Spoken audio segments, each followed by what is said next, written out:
Fala, torcedor, tudo certo? Vamos nessa então falar de Grêmio. E nós sabemos que o Grêmio tem agora um jogo importantíssimo contra o Bragantino, um jogo fora de casa. Se a gente for levar em conta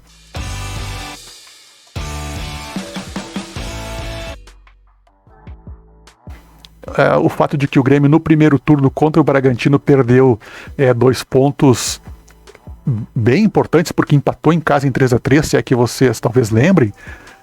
O que acontece? O Grêmio precisa até, em função do momento agora, onde o Grêmio precisa firmar o pé no G4 para conseguir pelo menos uma vaga direta para a Libertadores, empatar com o Bragantino fora de casa, por uma questão até de compensação do que aconteceu no primeiro turno, já não é um bom resultado, na minha modesta opinião.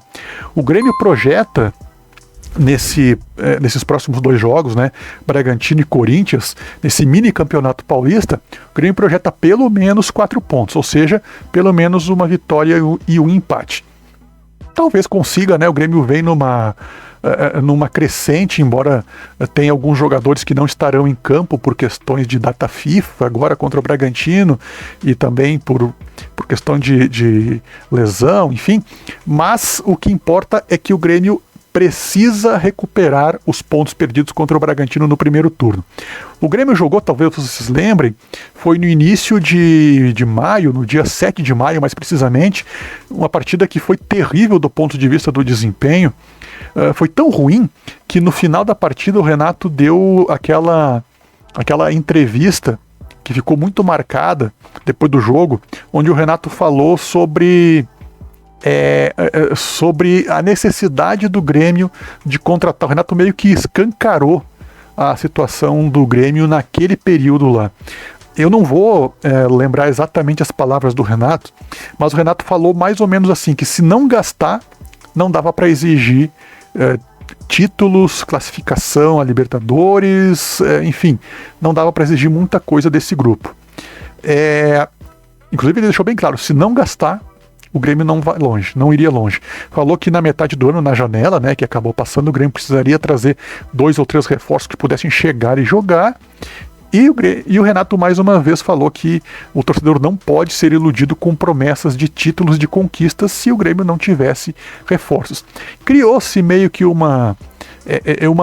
ruído de comunicação entre o Renato e a direção, porque afinal de contas naquele momento o Renato já tinha recebido 12 ou 13 reforços, após isso na janela o Grêmio recebeu outros reforços, e de fato o Grêmio melhorou o desempenho, melhorou a sua posição na tabela, e continua hoje, né, agora nós estamos na metade de setembro, continua brigando por uma vaga direta à Libertadores e sonhando, embora seja um sonho quase que impossível, né, de título numa eventual queda de desempenho do Botafogo.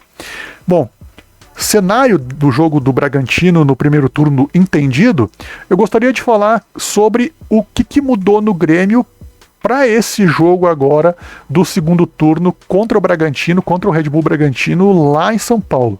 Bom, muitos jogadores que jogaram no Grêmio, pelo Grêmio naquele jogo, não estarão em campo, ou porque perderam a posição, ou porque já nem estão no Grêmio. Eu tenho aqui a escalação do Grêmio que entrou em campo e as substituições que aconteceram naquele jogo. Foi dia 7 de maio, pela 4ª rodada. O time do Grêmio entrou em campo com Gabriel Grando, ok, continua jogando. Tomás Luciano foi o lateral direito. Tomás Luciano já foi embora para o futebol português. Bruno Alves e Bruno Vini na zaga. Nenhum dos dois é o zagueiro titular do Grêmio. Ambos mas são jogadores que viraram opções para grupo. E o lateral esquerdo foi o Diogo Barbosa. Diogo Barbosa que há pouco tempo atrás, algumas semanas, foi embora, está no Fluminense, não faz mais parte. Ou seja, da defesa, dos 5 jogadores de defesa, ou dos 4 jogadores de defesa que jogam, não sendo o goleiro, nenhum vai jogar. Toda a defesa está diferente. Meio campo começa com Lucas Silva. Lucas Silva também não está mais no Grêmio, já voltou para o Cruzeiro.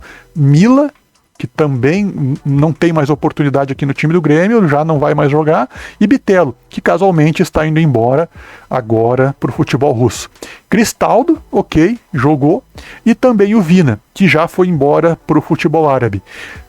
E no ataque, Luis Soares. Jogadores que entraram no segundo tempo: Everton Galdino, que está no grupo, mas de longe, muito de longe, ele agora não é mais a primeira opção, como vinha sendo no primeiro turno. Gustavo Martins, esse sim, joga eventualmente. Natan, que a gente sabe que também não tem jogado, não tem participado dos jogos. E o Zinho, que esse também, então, esse realmente não tem mais participado, está arquivado. Além disso, o André, como centroavante, entrou no lugar do Luis Soares. Ou seja, nós podemos dizer aqui que dos jogadores que estiveram em campo contra o Bragantino, seja os que entraram ou os que saíram, ou os que acabaram entrando no segundo tempo, os que começaram jogando, podemos dizer que 60% do grupo não é o mesmo.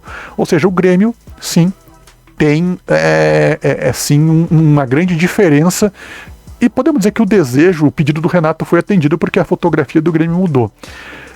Espero que nesse jogo não só a fotografia, a escalação, mas o desempenho seja melhor, porque o Grêmio precisa muito ganhar pontos contra o Bragantino, fazer 3 pontos para compensar o empate do primeiro turno e também continuar sonhando e cavalgando junto, firme, para a Libertadores, uma vaga direta, e quem sabe, contando aí com algum tropeço do Botafogo, a gente possa, quem sabe, aí beliscar.